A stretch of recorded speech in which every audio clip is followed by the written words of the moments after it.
High atop a quiet hill, beneath a sky filled with shimmering stars, stood an old observatory. Inside, surrounded by celestial charts and worn books, an elderly astronomer named Edward sat by a large telescope, carefully recording the movement of the stars. Beside him, a sleek black cat named Lumi watched intently. Every night, she sat by his side listening to his musings about the universe. To Lumi, the stars were like silent storytellers, whispering ancient secrets across the endless sky. But tonight, something was different. Edward adjusted the telescope once more, a deep frown crossing his face. He checked his notes, then looked through the lens again. Something was wrong. That's strange. The star that should be there is gone. Lumi tilted her head and gazed at the sky. The stars twinkled as always, but in that one spot there was only darkness. The missing star left behind an eerie void, as if it had never been there at all. Edward sighed, rubbing his temples. Maybe I made a mistake in my observations. For decades, he had carefully recorded every star's movement. If this star had truly disappeared, what did that mean for his life's work? Lumi flicked her tail, sensing his unease. Something about this didn't feel right, and she was determined to find out why.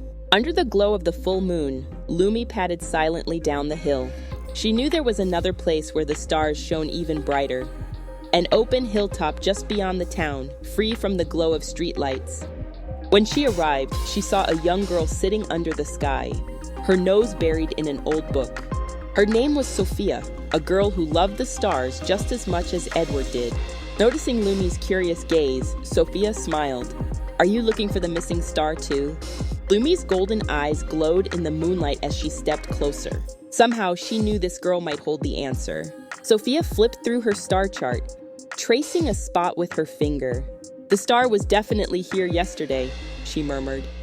"But if it's gone now, maybe it's not really gone at all." Lumi's tail twitched as she listened.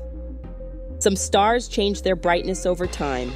They go through cycles where they fade before shining again." Sophia tapped her book.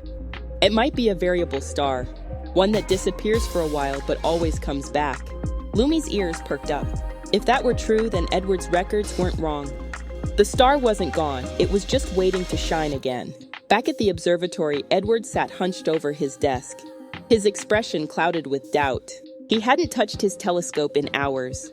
"Maybe I was never meant to study the stars," he whispered to himself. "Maybe I've been wrong all along." But Lumi wasn't about to let him give up.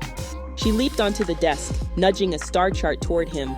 Sophia's notes lay beside it, glowing faintly under the lantern light. Edward hesitated, then slowly reached for his telescope. His hands, once steady, trembled slightly as he adjusted the lens. And then he saw it, a faint glimmer in the darkness, almost invisible to the naked eye. But there it was, the missing star. Edward's eyes widened in amazement. "It's a variable star, that explains everything." His doubt melted away, replaced with excitement. He quickly picked up his pen, jotting down notes with newfound energy. "My records weren't wrong. The star wasn't lost, it was simply changing, just as the universe always does." He turned to Lumi and chuckled. "And it's thanks to you that I didn't stop looking." Lumi purred, satisfied. She had found the missing light. Word quickly spread through the town. The observatory's black cat found the missing star.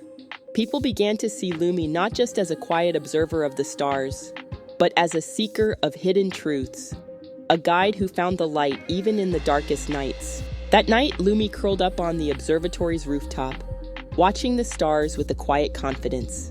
She knew now that stars could never truly disappear. They only changed, waiting for the right moment to shine again. And if a star ever seemed to vanish once more, Lumi knew she would go searching for its light again.